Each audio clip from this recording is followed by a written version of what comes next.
Bonjour Dominique. Bonjour. Si j'ai bien compris votre histoire, votre fille a été kidnappée par votre ancienne épouse. Tout à fait. Est-ce qu'elle est toujours votre épouse? Je n'en ai aucune idée à l'heure actuelle. Il y avait une instance de divorce. La procédure en France, elle est tombée à l'eau parce que j'ai pas eu les moyens. Excusez-moi, je précise Mhm. qu'elle est partie avec votre petite fille aux États-Unis. Exactement.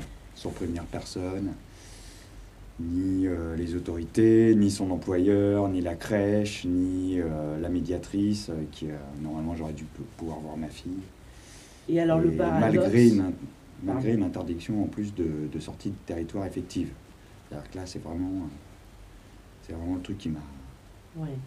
Parce Ça que fait le mal au cœur. paradoxe, c'est que un tel agissement de sa part peut être considéré comme un crime, et à côté de ça, personne ne fait rien ici en France pour essayer de résoudre le problème et de vous permettre de retrouver votre petite fille. Voilà, c'est vraiment quelque chose d'hallucinant. Moi, j'ai l'impression qu'on marche vraiment sur la tête parce que je vois régulièrement à la télé des alertes enlèvement, des choses comme ça. Ce qui est curieux, c'est que les alertes enlèvement, c'est toujours des papas qui ont enlevé leur enfant et j'entends jamais d'enlèvement à propos de maman. Peut-être une fois, c'est arrivé, mais ça reste exceptionnel. À croire qu'il n'y a que les papas qui enlèvent leurs enfants. Et là, j'étais vraiment très confiant parce que j'avais confiance en la justice. Je me suis dit, elle ne pourra pas faire grand-chose, elle ne pourra pas aller très loin, il y aura des suites par la police. Malheureusement, ils n'ont rien fait pendant des semaines, jusqu'au moment où elle a quitté le territoire. Et encore une fois, toute votre vie, vous l'avez finalement vouée à essayer de trouver des moyens de la retrouver. Ça fait maintenant combien d'années que cette passion, cette rage de la retrouver est restée vaine? Alors en fait, ma fille est née fin 2012. Le kidnapping s'est passé alors que ma fille avait 8 mois, donc en été 2013. Et aujourd'hui, nous sommes en 2017, donc ma fille arrive sur ses 5 ans. Et depuis qu'elle a été kidnappée, je n'ai, pour ainsi dire, eu aucune nouvelle. C'est-à-dire pendant la procédure, j'ai pu en avoir, parce qu'il y avait une juge qui était là, qui chapeautait un peu le tout. Donc là, j'avais mes appels Skype. Il y avait un contact qui était quand même, malgré que ce soit fragile, très sommaire et totalement quand même inapproprié, parce que c'est pas des relations saines non plus, que de connaître son enfant sur Skype, mais au moins ça permettait à ce qu'elle ne m'oublie pas, à ce qu'on puisse communiquer quand même. Et identifier son papa. Et identifier son papa. Bah alors maintenant, tout à fait. on va en venir à la suite. Qu'avez-vous décidé de faire il y a de ça peu de temps pour essayer, malgré tous les noms que vous avez reçus en guise de réponse de la part des autorités et des organismes français, qu'avez-vous décidé de faire? Alors c'est important de rappeler effectivement que j'ai, pour ainsi dire, attendu jusqu'à aujourd'hui, mais c'est pas attendre, c'est avoir eu confiance en la procédure. C'est-à-dire que j'avais vraiment confiance dans la justice, que les avocats, les juges fassent quelque chose, réagissent. Mais c'est très difficile, vous savez, avec les États-Unis, parce que c'est une jurisprudence totalement opposée. Mais comme il y a eu un grand délai avant qu'elle parte aux États-Unis, d'un mois, un mois et demi, il aurait pu se passer beaucoup de choses pour éviter justement ce cauchemar. Ils auraient pu réagir en une semaine, ils auraient pu réagir, ils savaient où elle était.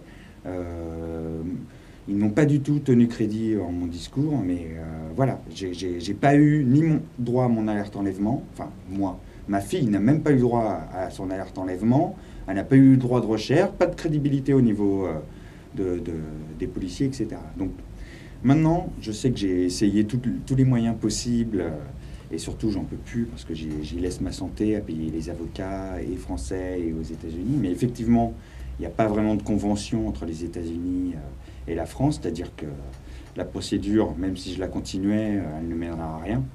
Donc vous avez décidé de partir Donc je lâche aux tout. États-Unis. Voilà, je me suis dit. Et vous avez tout lâché. Voilà. Tout lâché, c'est-à-dire votre travail, votre appartement. Voilà.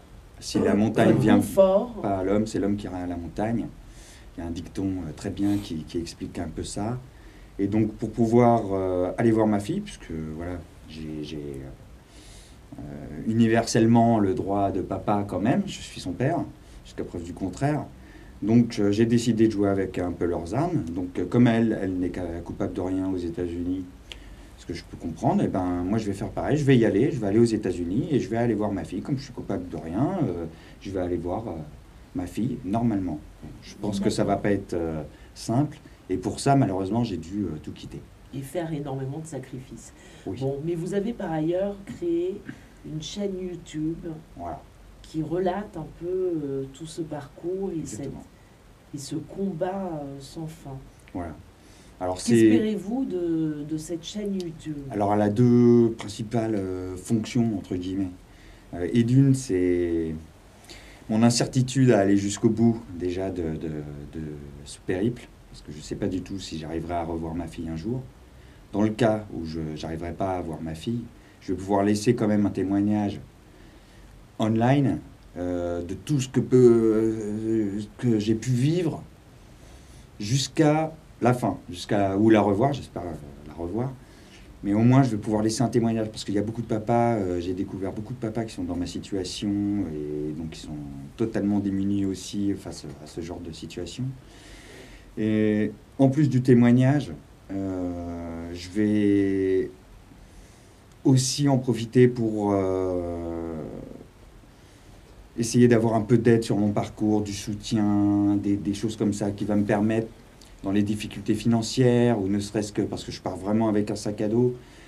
Je ne sais pas combien de temps je vais être bloqué là-bas jusqu'à voir ma fille, donc j'ai tout prévu pour être le plus autonome possible, c'est-à-dire un sac à dos avec toile de tente, etc. Dépenser le moins d'argent possible, parce que je suis obligé de quitter mon travail pour pouvoir revoir ma fille. Si ça dure par exemple 6 mois pour revoir ma fille, évidemment... je ne peux pas non plus garder mon appartement, et il me faudra du soutien. Eh bien, tout ce que je vous souhaite, c'est d'avoir le plus grand soutien de toutes les personnes qui vous écouteront et auront pris connaissance de cette bataille très injuste, mais en même temps passionnée, que vous vivez en ce moment. Exactement. Et je vous souhaite bonne chance. Je vous remercie. Merci beaucoup.